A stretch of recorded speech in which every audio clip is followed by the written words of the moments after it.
बच्चों जो आज का हमारा टॉपिक है दैट इज हाइपरकलीमिया। और हाइपरकलीमिया के अंदर मैंने आपको सबसे पहले बताया कि आपको ना नॉर्मल रेंज का पता होना है कि पोटाशियम की जो नॉर्मल रेंज है वो कितनी है। वो 3.5 से लेकर 5.0 तक है। ठीक है बच्चों। इसके बाद अगर 5.0 से एक भी हमारे पास यूनिट इंक्रीज हो जाए, लेट्स सपोज 5.1 हो जाए, 5.2 हो जाए, तो आपने उसको हाइपरकलीमिया ही कंसीडर करना। ठीक है।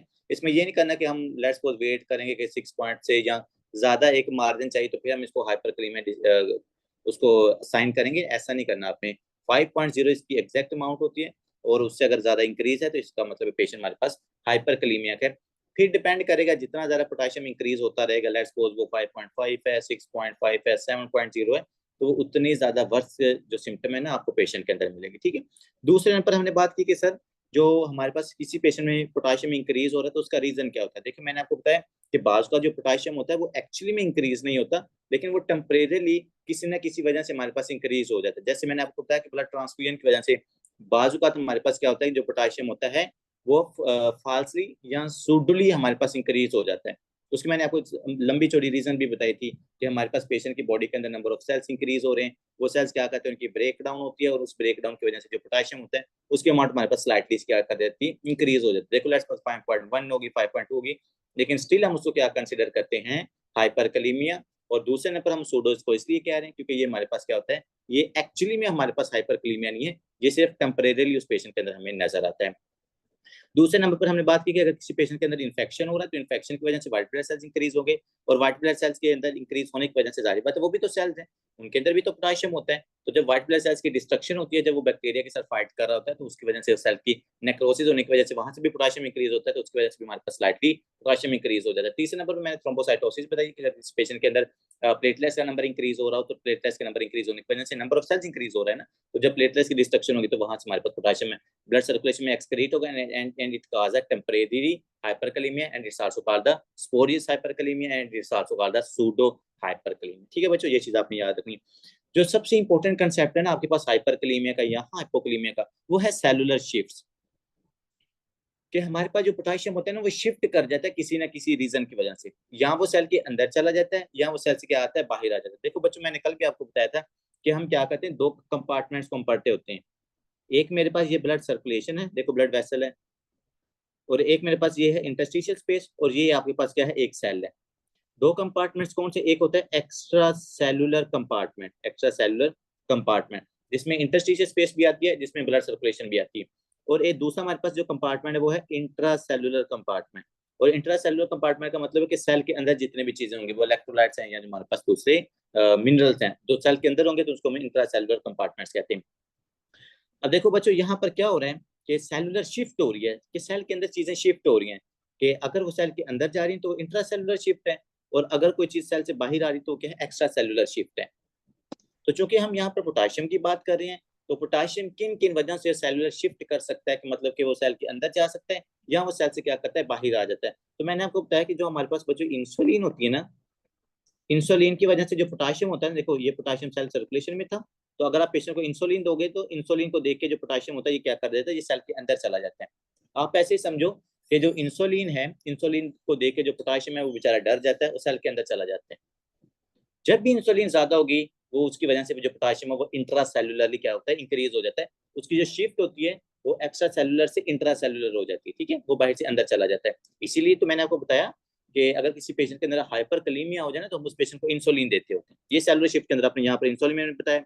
दूसरे number beta agonist, let's suppose आप किसी पेशेंट के अंदर एस्मा है तो आप उसको बीटा एगोनिस्ट दे रहे हो, जैसे कि एल्बिट्रॉल वगैरह होगी, तो एल्बिट्रॉल वगैरह ड्रग्स की वजह से पेशेंट के अंदर क्या होता है, सेलुलर शिफ्ट होती है। जो पोटेशियम होता है वो बाहर वाली सेल से या इंट्रासेलुलर सेलुलर स्पेस से क्या करता है, सेल के अंदर चला जाता है। तीसरे नंबर बच्चों अल्कालोसिस और आपने एसिडोसिस याद रखनी है।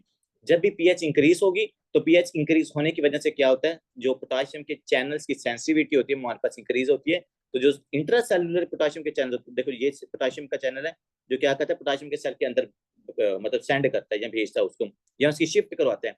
तो अगर आपकी पीएच इंक्रीज होगी तो ये पोटेशियम क्या करेगा, ये सेल के अंदर चला जाता है, जिसकी वजह से पेशेंट के अंदर हाइपोकलीमिया हो जाता है। लेकिन चूंकि हम यहाँ पर बात करें किस शिफ्ट की, हम हाइपरकलीमिया की बात करें कि पोटेशियम हमारे पास इंक्रीज कैसे हो सकता है, तो उसकी वो वाली शिफ्ट को हम यहाँ पर डिस्कस करते हैं। देखो बच्चों, तीन चार चीजें आपने याद रखनी है जिसकी वजह से जो पोटेशियम है इसकी क्या होगी, ये शिफ्ट आउट करेगा, मतलब ये सेल से बाहर आके कहाँ पर आएगा, आपकी ब्लड सर्कुलेशन के अंदर आएगा। तो जब पोटाशियम ब्लड सर्कुलेशन में आएगा ना, तो उसकी वजह से क्या होगा, पोटाशियम हमारे पास इंक्रीज होगा, जिसको हम क्या कहेंगे, हाइपरकलीमिया। सर वो कौन कौन सी ऐसे फैक्टर्स हैं जो हमारे पास सेलुलर शिफ्ट करवाते हैं? तो बच्चों, हाइपर ऑस्मोलैरिटी।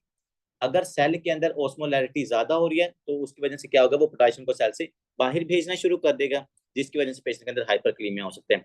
अगर कोई पेशेंट एक्सरसाइज बंदा करता है, भाईजान इंटेंस एक्सरसाइज की वजह से भी आपको हाइपरकलीमिया हो सकता है। क्यों? जब आप एक्सरसाइज करोगे ना, कहते हैं तो इस सेल के ऊपर क्या आएगा, प्रेशर आता है। आपकी बॉडी के सारे जो मसल्स की सेल्स हैं, लेट्स सपोज, उनके ऊपर स्ट्रेस आती है। तो उस स्ट्रेस की वजह से ये चूंकि हमारे पास सेल के अंदर ज्यादातर क्या है, पोटाशियम, उस स्ट्रेस की वजह से ये जो पोटाशियम होता है, ये क्या करता है, ये सेल से कहता है भाई मैंने इधर नहीं रहना, ये पोटाशियम सेल से बाहर चला जाता है, और सेल से बाहर जाकर कहाँ पर जाएगा, आपकी ब्लड सर्कुलेशन में। तो जब ब्लड सर्कुलेशन में ज्यादा पोटाशियम जाएगा तो उसकी वजह से क्या होगा, पेशेंट के अंदर हाइपरकलीमिया होगा। ठीक है। इसके अलावा देखो बच्चों, जब भी सेल लाइसिस होगी, जब सेल की ब्रेक डाउन होगी, तो उसकी वजह से भी हमने कहा था कि सेल जो होता है वो हमारे पास बैग ऑफ पोटाशियम होता है। तो अगर सेल की लाइसिस होगी, उसकी वजह से हमारे पास जो पोटाशियम होगा वो सेल से निकल कहाँ पर जाएगा, ब्लड सर्कुलेशन के अंदर जाएगा। चौथे नंबर बच्चों, जब भी हमारे पास एसिडोसिस होती है, आपकी पीएच डिक्रीज होती है ना, तो पीएच डिक्रीज होने की वजह से क्या होता है, पेशेंट के अंदर हाइपरकलीमिया होता है। इसका रीजन क्या होता है? अब देखो सेल के ऊपर ना, यहाँ पर होता है हाइड्रोजन पोटाशियम काउंटर ट्रांसपोर्ट। तो अगर हाइड्रोजन आइंस ज्यादा होंगे ना बच्चों, देखो यहाँ पर ब्लड सर्कुलेशन में हाइड्रोजन आइंस ज्यादा है, तो ये जो हमारे पास हाइड्रोजन पोटाशियम काउंटर ट्रांसपोर्ट है ना, ये एक्टिवेट होता है। जब ये एक्टिवेट होता है तो हाइड्रोजन आइंस को ये सेल के अंदर भेज देता है, क्योंकि हाइड्रोजन आइंस ज्यादा है। और पोटाशियम को क्या करता है, ये सेल से बाहर भेज के कहाँ पर भेज देता है, ब्लड सर्कुलेशन में। और जब ये ब्लड सर्कुलेशन में ज्यादातर हमारे हाइड्रोजन आइंस से पुश करके पोटाशियम को ब्लड सर्कुलेशन में भेजा है, तो उसकी वजह से पेशेंट का क्या होगा, हाइपरकलीमिया होगा। ठीक है। तो एसिडोसिस स्पेसिफिकली आपने याद रखना। देखो बहुत सारे कॉजेज हैं हाइपरकलीमिया के, लेकिन जो आपने स्पेसिफिकली याद करने हैं वो मैं आपको साथ साथ बताता जाऊंगा। उसमें सबसे इंपॉर्टेंट है क्या, कि अगर किसी पेशेंट के अंदर इंसुलिन की डेफिशिएंसी है, क्योंकि इंसुलिन क्या करती है, इंसुलिन पकड़ के जो पोटाशियम होता है उसको सेल के अंदर भेजती है। तो अगर किसी पेशेंट के अंदर इंसुलिन की डेफिशिएंसी है, मैं यहाँ पर लिख देता हूँ, अगर किसी पेशेंट के अंदर इंसुलिन की डेफिशिएंसी है तो क्या होगा, जो पोटाशियम है वो ब्लड सर्कुलेशन के अंदर ही रहेगा और पेशेंट के अंदर हाइपरकलीमिया हो जाएगा। दूसरे नंबर, अगर किसी पेशेंट के अंदर होता है डायबिटिक कीटोएसिडोसिस, एसिडोसिस की वजह से क्या होगा, पीएच ड्रॉप होगी, तो उसकी वजह से hydrogen potassium counter transport activate होगा। जब ये काउंटर ट्रांसपोर्ट एक्टिवेट होगा, ये हाइड्रोजन इनको सेल के अंदर, पोटाशियम सेल से बाहर फेंकेगा, जिसकी वजह से ब्लड सर्कुलेशन आपकी जो पोटाशियम होगी है वो इंक्रीज हो जाती है। यहाँ पर ना आप एक चीज लिख लो, डीके का जो पेशेंट होता है, जो आपको यहाँ पर बहुत ज्यादा नजर आएंगे हॉस्पिटल के अंदर। कल भी शायद मैंने आपको बताया था कि 2 हॉस्पिटल अभी भी पेशेंट एडमिट है, और उनमें से एक की तो उस टाइम पे डेथ भी हो गई थी। डीके वाले पेशेंट के अंदर ना एक बहुत इंपॉर्टेंट एमसीक्यू था जो आपने याद रखना है। इसमें जो टोटल पोटाशियम है ना बच्चों, टोटल पोटाशियम जो बॉडी की होती है डीके वाले पेशेंट के अंदर, वो होती है डिक्रीज। टोटल पोटाशियम पेशेंट की बॉडी में डीके वाले पेशेंट के अंदर ड्रॉप होती है, लेकिन जो ब्लड सर्कुलेशन के अंदर पेशेंट में हाइपरकलीमिया होता है। ब्लड सर्कुलेशन के अंदर पेशेंट की पोटाशियम इंक्रीज होगी, लेकिन पूरी बॉडी के अंदर जो टोटल पोटाशियम होती है ना वो डिक्रीज हो जाती है। अब इसका रीजन क्या था, देखो बच्चों, हाइड्रोजन आइंस हैं, ये पोटाशियम को ब्लड सर्कुलेशन में फेंकते हैं, जिसकी वजह से हाइपरकलीमिया होता है। अब ये जो हाइपरकलीमिया है, आपको पता है ये जिसमें पोटाशियम ज्यादा, वो वाला ब्लड आपकी किडनी के पास जाता है, और किडनी क्या करती है, उसमें से पोटाशियम को निकाल के यूरिन में फेंक देती है। अब वो जो यूरिन है, यूरिन के अंदर आपका पोटाशियम लॉस होता जा रहा है, लेकिन यहाँ से एसिडोसिस की वजह से जो पोटाशियम है वो सेल से बाहर निकलता आ रहा है, वो सेल से बाहर निकलेगा, हाइपरकलीमिया होगा, यूरिन के वहां पे किडनी में जाएगा, किडनी पोटाशियम को बाहर निकाल देगी। इस तरह जो टोटल पोटाशियम है बॉडी का वो कम हो रहा है, लेकिन ब्लड सर्कुलेशन के अंदर पेशेंट को स्टिल क्या होगा, हाइपरकलीमिया होता है डीके वाले पेशेंट के अंदर। ये चीज आपने यहाँ पर स्पेसिफिकली क्या रखनी है, याद रखनी है। तो इंसुलिन डीके वाला पेशेंट, और इसके अलावा डीके वाले पेशेंट के अंदर जब एसिडोसिस होगी, तो एसिडोसिस की वजह से क्या होता है, हमारे पास पेशेंट के अंदर सेलुलर शिफ्ट होती है, कि जो पोटाशियम होती है वो सेल से बाहर निकल कर ब्लड सर्कुलेशन में चली जाती है, और पेशेंट को क्या हो जाता है, हाइपरकलीमिया पेशेंट के अंदर हो जाता है। ठीक है बच्चों। इसके अलावा मैंने आपको बताया था बीटा एगोनिस्ट जो ड्रग्स हैं, बीटा एगोनिस्ट ड्रग्स, ये बीटा एगोनिस्ट ड्रग्स, जैसे मैंने आपको एग्जांपल दी ना एल्बिट्रोल को, एल्बिट्रोल वाला सिनेरियो बड़ा इंपॉर्टेंट है। एस्मा वाला पेशेंट होता है, उसको हम एल्बिट्रोल देते हैं, और उसके अंदर क्या हो जाता है, हाइपरकलीमिया हो जाता है। क्यों? क्योंकि ये जो हमारे पास बीटा एगोनिस्ट है, ये क्या करती है, ये बीटा एगोनिस्ट हमारे पास पोटाशियम को सेल के, सॉरी, बीटा एगोनिस्ट सेल के अंदर फेंकती है पोटाशियम, बीटा एगोनिस्ट सेल के अंदर फेंकती है। और अगर बीटा एंटागोनिस्ट हम उस पेशेंट को देंगे तो बीटा एंटागोनिस्ट की वजह से पेशेंट के अंदर हाइपरकलीमिया होता है। यहाँ पर beta agonist, antagonist, beta antagonist, क्योंकि जो बीटा रिसेप्टर्स एक्टिवेट होते हैं वो पोटेशियम को सेल के अंदर फेंकते हैं, और अगर आपने बीटा रिसेप्टर्स को इनहिबिट कर दिया, पोटेशियम सेल के अंदर नहीं जाती, जिसकी वजह से पेशेंट के अंदर क्या हो जाता है, हाइपरकलीमिया। और देखो आप पेशेंट के अंदर बीटा ब्लॉकर्स दे रहे हो ना, कोई भी बीटा मेटाप्रोलोल है, सिनोप्रोलोल है, हमारे पास प्रोप्रानोलोल है, तो उनकी वजह से पेशेंट के अंदर हाइपरकलीमिया हो सकता है। ये आपने चीज जरा माइंड के अंदर जरूर रखनी, क्योंकि हाइपरटेंसिव पेशेंट है, बीटा ब्लॉकर्स हम बहुत ज्यादा यूज करते हैं, तो उसकी पोटेशियम को आपने अंडर कंसिडरेशन रखना है, ठीक है। तो this is called cellular shift. अब आते हैं सर तीसरे नंबर पर। अच्छा, तीसरे नंबर पर है अगर आपकी बॉडी से जो पोटेशियम है ना, वो उसकी एक्सक्रीशन नहीं हो रही। जितने भी आपके पास है मतलब इंजाइम्स होते हैं, हार्मोन्स होते हैं, मिनरल्स होते हैं, उन तमाम मिनरल्स को ब्लड सर्कुलेशन के अंदर ना मेंटेन किया जाता है। और जब हम उनको यूटिलाइज कर लेते हैं ना उनके फंक्शन को, तो हम उन मिनरल्स को या उन इलेक्ट्रोलाइट्स को ना बॉडी से बाहर निकाल देते होते हैं। उसमें आपकी सोडियम भी निकलती है, पोटेशियम भी निकलती है, कैल्शियम भी निकलती है, इवन दो मैग्नीशियम, बाइकार्बोनेट्स, मतलब हर चीज जो होती है ना, यूटिलाइजेशन के बाद हम उसको बॉडी से निकाल देते होते हैं। तो अगर किसी पेशेंट के अंदर यहाँ पर जो पोटेशियम है, अगर पोटेशियम को आप बॉडी से बाहर ना निकालोगे, तो इसको मैं लिखता हूं, अगर क्या हो जाए, डिक्रीज एक्सक्रीशन हो जाए, पोटेशियम अगर बॉडी से बाहर ना निकले, तो इसकी वजह से भी क्या होगा, ब्लड सर्कुलेशन के अंदर जो पोटेशियम हमारे पास ज्यादा हो सकता है। और पोटेशियम बॉडी से बाहर क्यों नहीं निकलेगा, किस कंडीशन में नहीं निकलता बच्चों, रीनल फेलियर वाले पेशेंट्स के अंदर। अगर आपकी किडनी सही काम नहीं कर रही, तो वो पोटेशियम को बॉडी से कैसे निकालेगी, और अगर वो पोटेशियम को बॉडी से नहीं निकालेगी, तो पेशेंट के अंदर क्या हो जाएगा, हाइपरकलीमिया हो जाएगा, ठीक है। इसके अलावा जी, एक्सक्रीशन कम किसके अंदर होती है पेशेंट के अंदर, आपको पता है जो एल्डोस्टेरोन होता है, एल्डोस्टेरोन क्या करता है, ये पोटेशियम को ना बॉडी से बाहर निकालता होता है। एल्डोस्टेरोन जो होता है हमारे पास, एल्डोस्टेरोन क्या करता है, पोटेशियम को बॉडी से बाहर निकालता है। तो अगर किसी पेशेंट में हम एल्डोस्टेरोन एंटागोनिस्ट दे दें, जैसे कि हमारे पास स्पाइरोनोलैक्टोन होती है, ट्राईएम्ट्रोन जो ड्रग्स होती हैं, उसमें आप एक लिख लो, पोटेशियम स्पेरिंग हम जिनको कहते हैं। तो अगर कोई पेशेंट पोटेशियम स्पेरिंग ड्रग्स ले रहा होता है ना, पोटेशियम स्पेरिंग ड्रग्स, जैसे मैंने आपको बताया ना एल्डोस्टेरोन एंटागोनिस्ट, ये पोटेशियम स्पेरिंग ड्रग्स क्या करती है, ये पोटेशियम को बॉडी से बाहर नहीं निकलने देती। और जब पोटेशियम जो एक्स्ट्रा पोटेशियम है जिसको हमने बाहर बॉडी से बाहर निकालना है, अगर आप उसको बाहर नहीं निकालोगे, तो पेशेंट के अंदर क्या हो जाता है, हाइपरकलीमिया हो जाता है, ठीक है। तो रीनल फेलियर की वजह से या ड्रग्स, जैसा कि स्पाइरोनोलैक्टोन ड्रग्स का नाम लिखे, ट्राईएम्ट्रोन है जो एल्डोस्टेरोन एंटागोनिस्ट है, तो उनकी वजह से हमारे पास पेशेंट के अंदर हाइपरकलीमिया हो सकता है, क्योंकि एल्डोस्टेरोन ने बॉडी से पोटेशियम को बाहर निकालना है। अब आपने उस बेचारे एल्डोस्टेरोन को क्या कर दिया, इनहिबिट कर दिया है। एल्डोस्टेरोन इनहिबिट होगा, पोटेशियम बॉडी से बाहर नहीं निकलेगा, तो ब्लड सर्कुलेशन में पोटेशियम क्या हो जाएगा, इंक्रीज होगा, and it can cause a hyperkalemia. चौथे नंबर पर बच्चों, अगर आप पोटेशियम को इनटेक ज्यादा कर लो, क्या करो, आप किसी भी फॉर्म के अंदर ज्यादा पोटेशियम ले लो, कोई ऐसी मतलब कि फूड हो, या कोई ऐसी हमारे पास मेडिसिन हो, या कोई ऐसे आपके फ्रूट्स हो, जिनकी वजह से हमारे पास पेशेंट के अंदर क्या हो जाए, पोटेशियम इंक्रीज हो जाए। तो इसकी एग्जांपल एक दी जाती है कि जो लोग बहुत ज्यादा पोटैटो का इस्तेमाल करते हैं ना, तो ये पोटैटोस के अंदर पोटेशियम की अमाउंट प्रेजेंट होती है। तो अगर आप एक्सेस इनटेक ऑफ पोटेशियम करोगे, तो एक्सेस इनटेक ऑफ पोटैटो करोगे, so it can lead towards the hyperkalemia, ठीक है बच्चों। तो चार काजेज हमने पढ़े, सबसे पहले था सूडो हाइपरकलीमिया, ठीक है, जिसके अंदर मैंने कहा टेम्परेरी तौर पर होता है। फिर हमने कहा कि सर पेशेंट के अंदर सेलुलर शिफ्ट की वजह से, जैसा कि एसिडोसिस होगी, इंसुलिन की डेफिशिएंसी होगी, बीटा एंटागोनिस्ट होगी, तो इनकी वजह से पेशेंट के अंदर हाइपरकलीमिया हो सकता है। चौथे नंबर पर आपने याद रखना है कि अगर हम एक्सोजीनियस टेस्ट ज्यादा ले रहे हैं, तो उसकी वजह से भी हाइपरकलीमिया हो सकता है। नेक्स्ट आते हैं कि सर हाइपरकलीमिया वाला जो पेशेंट होता है, इसके अंदर सिम्टम्स कैसी आती हैं, पोटेशियम के ज्यादा होने की वजह से सिम्टम्स कैसे आते हैं। देखो बच्चों, ये डिपेंड करता है कि पोटेशियम की ना रेंज कितनी ज्यादा इंक्रीज है। तो अगर माइल्डली इंक्रीज है, जैसे मैंने आपको बताया 5.1 है या 5.2 है, तो इन कंडीशंस के अंदर जो मोस्टली पेशेंट्स होते हैं वो क्या होते हैं, एसिम्प्टोमेटिक होते हैं। अगर स्लाइटली सा पोटेशियम इंक्रीज है, तो यहाँ पर पेशेंट क्या होते हैं, एसिम्प्टोमेटिक होते हैं। लेकिन अगर पोटेशियम हमारे पास बहुत ज्यादा इंक्रीज हो जाए, तो वो पेशेंट क्या बन जाते हैं बच्चों, सिम्प्टोमेटिक हो जाते हैं। वो पेशेंट क्या हो जाते हैं, सिम्टोमेटिक, उनमें सिम्टम्स आना शुरू हो जाती हैं।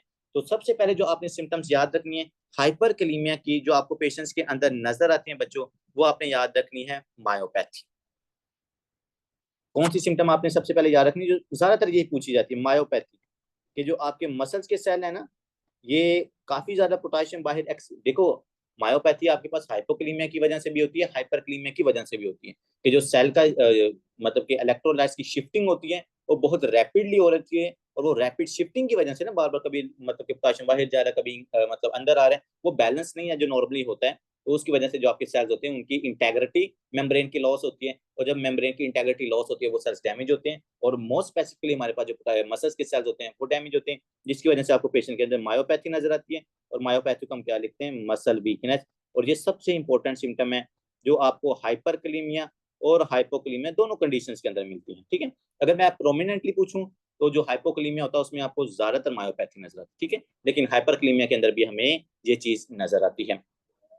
दूसरे नंबर पर बच्चों जो पोटाशियम ज्यादा होता है ना, पोटाशियम ज्यादा होने की वजह से एक चीज आपने याद रखनी है, ज्यादातर आपको आते हैं न्यूरोलॉजिकल सिम्टम्स।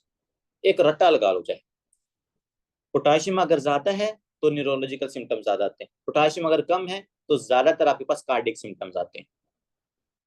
ये एक सिंपल तरीका है डायग्नोज बनाने का।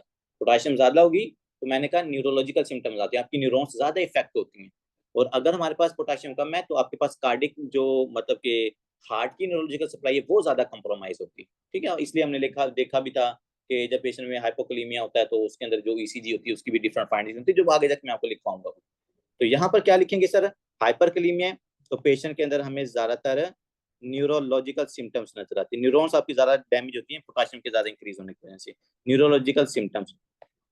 और ये जो न्यूरोलॉजिकल सिम्टम है ये कौन कौन सी हो सकती है भाई, इनमें सबसे पहले आती है पैरालिसिस।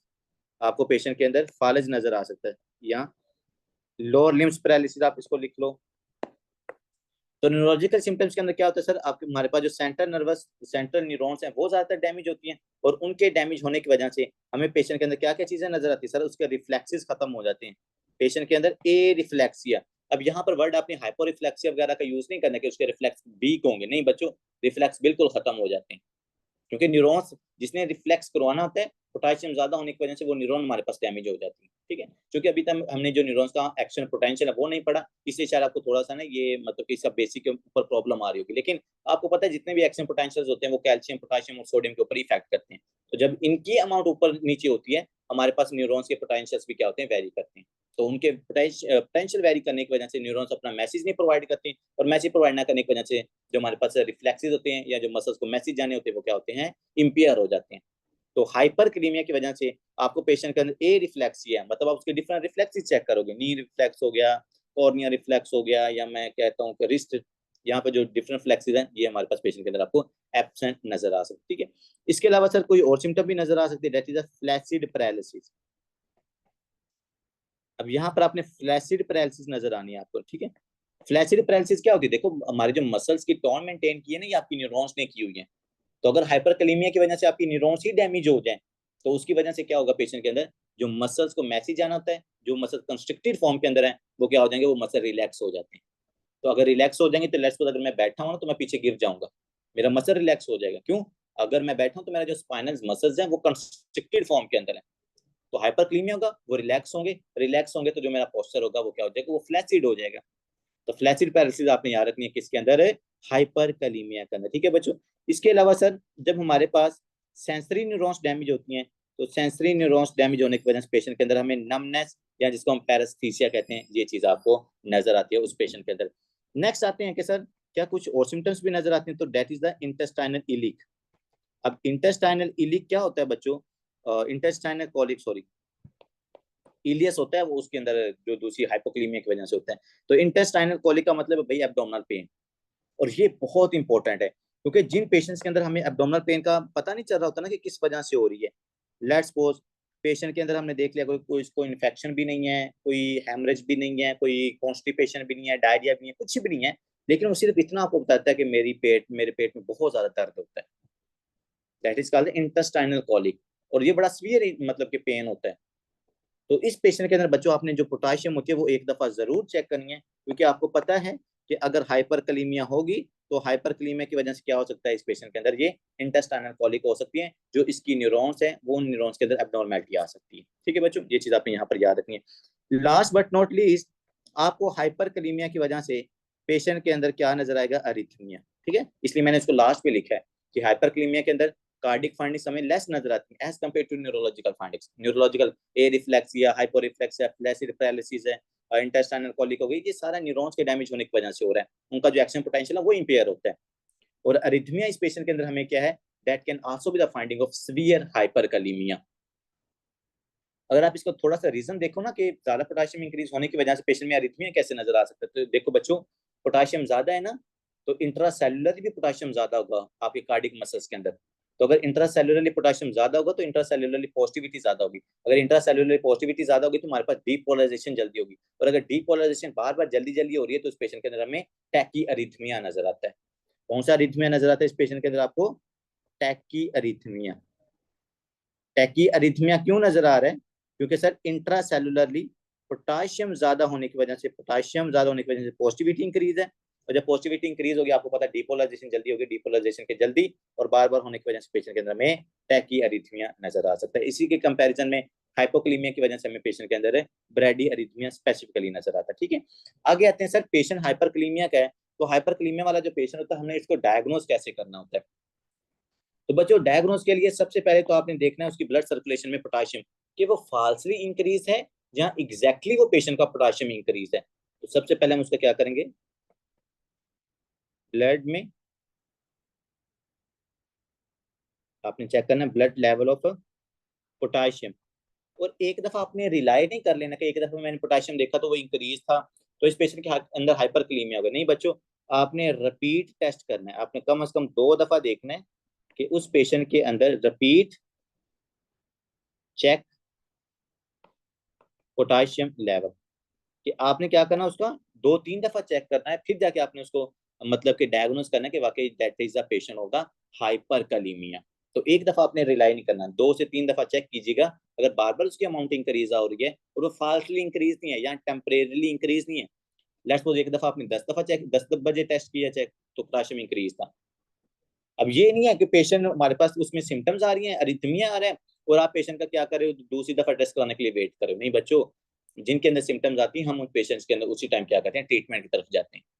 हाँ, अगर पेशेंट कोई एसिम्टोमेटिक है या अगर माइल्ड सिम्टम्स हैं तो फिर उसके अंदर आपने रिपीट पोटाशियम टेस्ट क्या करना है, करवाना है, और रिपीट पोटाशियम अगर स्टिल इंक्रीज आ रहा है फिर आपने उस पेशेंट को डिक्लेयर करना है कि ये पेशेंट हमारे पास क्या है, हाइपरकलीमिया का। ठीक है, तो ये आपने पहले इसकी अमाउंट चेक करनी है। दूसरे नंबर बच्चों हम क्या करते होते हैं, ईसीजी फाइंडिंग्स। आपने इस पेशेंट के अंदर ईसीजी चेक करनी है, क्योंकि देखो ईसीजी करवाना इजी है और हमें इजीली पता चल जाता है कि पेशेंट के अंदर हाइपरक्लीमिया है या पेशेंट के अंदर नहीं है, क्योंकि हम ईसीजी फाइंडिंग्स उस पेशेंट की देख लेते होते हैं। ईसीजी फाइंडिंग्स क्या होती हैं? सबसे पहले तो ये नॉर्मल ईसीजी देखो, ये है नॉर्मल ईसीजी जिसमें आपको P Q R S T, ये सारे आपको इंटरनल सेगमेंट्स नजर आए, P Q R S and T, ये हो गया नॉर्मल ईसीजी। अब जो पेशेंट हमारे पास होता है ना हाइपरकलीमिया वाला पेशेंट, बच्चों इसके अंदर आपने क्या क्या चीजें याद रखनी है। अब मैं ड्रा करता हूँ हाइपरकलीमिया वाले पेशेंट की ईसीजी। सिर्फ बच्चों ने एक रट्टा लगाया होता है कि जो उसकी पी वेव है वो हमें पीक्ड नजर आती है। ठीक है भाई, पीक्ड नजर आती है, लेकिन उसके अलावा कुछ और फाइंडिंग्स होती हैं जो आपको ईसीजी के ऊपर नजर आती है हाइपरकलीमिया वाले पेशेंट के अंदर। सबसे पहले आपने याद रखना है कि उस पेशेंट का जो पी आर इंटरवल है ये ज्यादा होता है। पेशेंट के अंदर क्या होगा, जो पी आर इंटरवल है ये हमें प्रोलॉन्ग नजर आता है या increase, P R interval prolongation.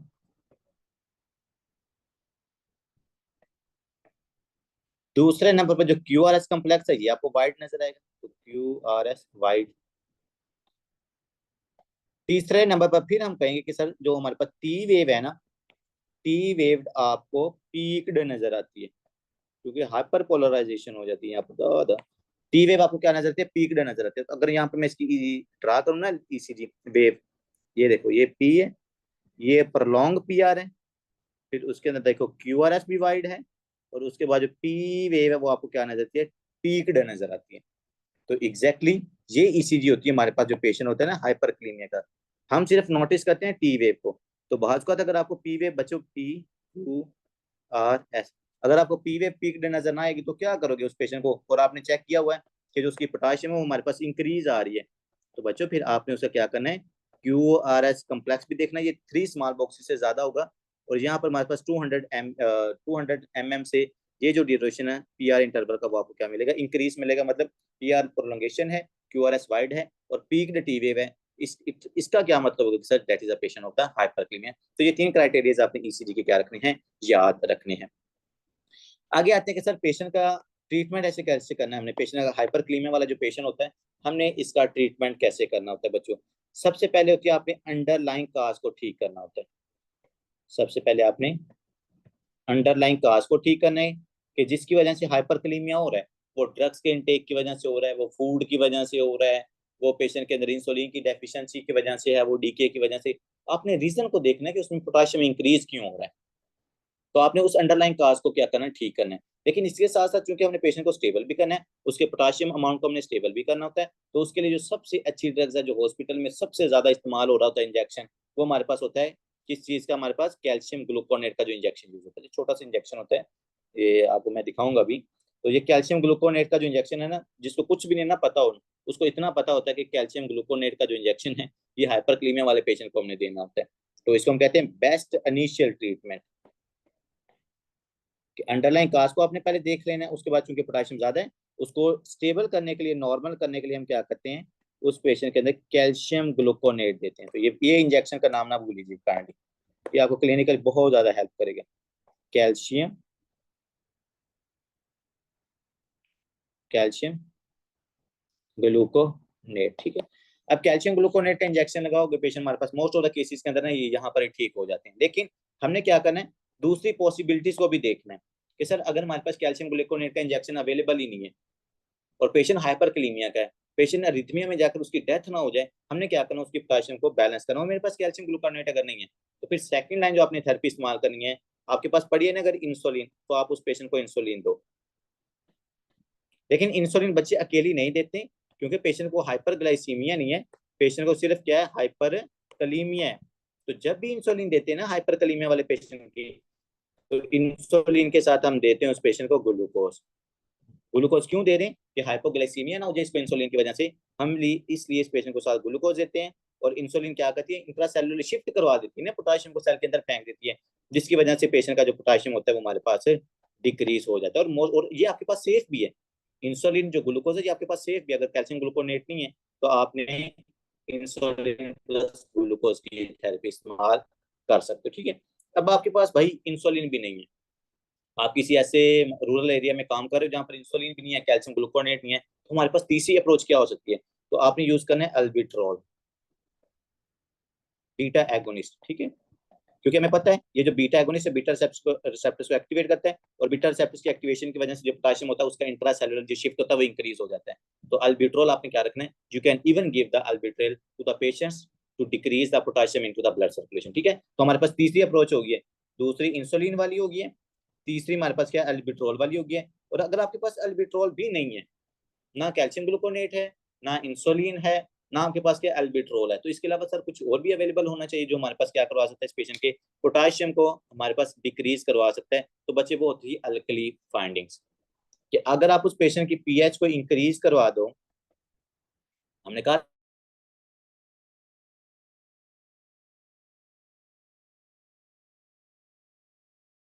तो सेल के अंदर चला जाता है, तो पीएच बाइकार्बोनेट्स क्या करेंगे, अल्कलोसिस काज करवाएंगे, पीएच को इंक्रीज करेंगे, और जब अल्कलोसिस होती है तो अल्कलोसिस की वजह से पोटेशियम का इंट्रासेलुलर शिफ्ट इंक्रीज हो जाता है, और जब पोटेशियम इंट्रासेलुलर शिफ्ट उसका इंक्रीज होगा, सेल के अंदर चली जाएगी, तुम्हारे पास पोटेशियम क्या हो जाता है, डिक्रीज हो जाता है। ये है आपके पास चौथी अप्रोच। अब सर हमने ना सब कुछ कर लिया है, एक पेशेंट ऐसा हमारे पास आया, उस पेशेंट के अंदर हाइपरकलीमिया था, 7.6 से ज्यादा पोटेशियम है, कैल्शियम ग्लूकोनेट भी उसको दिया है, नहीं काम चला सही, उसकी कैल्शियम पोटेशियम कम नहीं हुई, इंसुलिन ग्लूकोज भी दिया नहीं कम हुई, बीटा एगोनिस्ट भी दिया नहीं कम हुई है, हमने बाइकार्बोनेट्स भी दिए, स्टिल उस पेशेंट की जो पीएच है वो हमारे पास क्या है, वो डिक्रीज नहीं हो रही, सॉरी पीएच कह रहा हूँ, जो उसकी पोटेशियम है वो हमारे पास डिक्रीज नहीं हो रही। तो इन पेशेंट्स के अंदर फिर बच्चों हमारे पास क्या, जो लास्ट वाली हमारे पास ऑप्शन बचती है वो क्या हो सकती है, कि भाई आप उसकी यहाँ तो पोटेशियम को निकाल दो बॉडी से, मतलब चिलेटिंग एजेंट्स हम यूज करते हैं ना। तो अब आपने जो फिफ्थ अप्रोच इस्तेमाल करनी है वो आपने यूज करनी है potassium chelating agents, chelating agent. ये पोटेशियम चिलेटिंग एजेंट, अब देखो पहले ना इस पोटेशियम चिलेटिंग एजेंट को बहुत ज्यादा इस्तेमाल किया जाता था, लेकिन इसके काफी ज्यादा साइड इफेक्ट्स होने की वजह से ना इस पोटेशियम चिलेटिंग एजेंट को ज्यादा इस्तेमाल नहीं किया जाता। इसको सिर्फ उस केस के अंदर हम इस्तेमाल करते हैं जब रिफ्रैक्टरी थेरेपी हो जाए, मतलब ऊपर वाली जो हमारे पास मेडिसिन है वो जब काम ना करे, फिर हम पोटेशियम चिलेटिंग एजेंट्स को इस्तेमाल करते हैं। पोटेशियम चिलेटिंग एजेंट्स का नाम क्या है सर, सोडियम पॉलीस्टीरेन, सोडियम पॉलीस्टीरेन, ये हमारे पास सल्फोनेट है, ये काफी ज्यादा इस्तेमाल होता है, इसके साइड इफेक्ट्स भी होते हैं, कुछ बुक्स ने तो शायद ना इसको वो फर्स्ट लाइन थेरेपी भी लिखा हुआ है, लेकिन बच्चों ऐसी कोई बात नहीं है। पॉलीस्टीरीन सल्फोनेट को इस्तेमाल नहीं किया जाता ज्यादातर, सोडियम पॉलीस्टीरीन सल्फोनेट। उसका रीजन मैंने आपको बता दिया है, क्योंकि इसके काफी ज्यादा कहते हैं कि इसके साइड इफेक्ट्स बहुत ज्यादा अपीयर होना शुरू हो गए थे। इसलिए फिर क्या किया, जो ये चिलेटिंग एजेंट है, जो सोडियम पॉलीस्टीरीन सल्फोनेट है, इसको ज्यादातर अब इस्तेमाल नहीं करते। लेकिन कहाँ पर आप कर सकते हो, जब आपके पास रिफ्रैक्टरी डिजीज हो जाए कि जो ऊपर वाली चारों मेडिसिन आपने दी उससे पोटेशियम कम नहीं हो रहा, तब आप इसको क्या कर सकते हैं, इस्तेमाल कर सकते हो। सर अगर इससे भी काम ठीक ना हो, मतलब पेशेंट रीनल फेलियर का है और उसके अंदर पोटेशियम चिलेटिंग एजेंट्स वगैरह भी हमने दे लिए हैं, ऊपर वाली थेरेपीज भी इस्तेमाल कर ली हैं, लेकिन हमारे पास स्टिल पोटेशियम डिक्रीज नहीं हुआ। मैं कह रहा हूँ जो पेशेंट होते हैं रीनल फेलियर के, तो फिर इसके अंदर आपने क्या करना होता है, सिंपल सी बात है। रीनल फेलियर वाले पेशेंट का अगर पोटेशियम डिक्रीज नहीं हो रहा, तो आपने इसका क्या करवाना है, डायलिसिस। रीनल फेलियर वाले पेशेंट के अंदर हाइपर कलीमिया को ठीक करने के लिए आप क्या करवाते होते बच्चों, डायलिसिस करवाते होते। ठीक है, तो ये चीज आपने क्या रखनी है यहाँ पर, याद रखनी है, that is the last treatment of your hyperkalemia. लेकिन मैंने आपको बताया ज्यादातर कैल्शियम ग्लूकोनेट से ठीक हो जाते हैं। अगर वो अवेलेबल नहीं है तो ग्लूकोज इंसुलिन की तरफ चले जाओ, वो नहीं है तो अल्बिट्रोल दे दो, वो नहीं है तो बाइकार्बोनेट दे दो। अब हमने कहा कि सर एक ऐसा पेशेंट आ गया है, वो चारों थेरेपीज देने के बावजूद भी ठीक नहीं हो रहा, तो मैंने कहा उस पेशेंट के अंदर आप चिलेटिंग एजेंट को यूज कर लें, चाहे उसके साइड इफेक्ट्स हैं लेकिन उसके पोटेशियम को कम कर देगा। अब एक हमारे पास पेशेंट है जिसकी रीनल फेलियर है, किडनी उसकी सही काम नहीं करी, उस पेशेंट के अंदर हमारे पास क्या पोटेशियम इंक्रीज है, उसको ठीक करने के लिए आपने उसका क्या करवा देना है, डायलिसिस करवा देना। ठीक है बच्चों, तो ये हमारा आज का टॉपिक है। चूंकि नेक्स्ट क्लास का टाइम हो रहा है, तो इंशाल्लाह आपको मिलते हैं नेक्स्ट क्लास के अंदर, बाकी हम कल डिस्कस करें।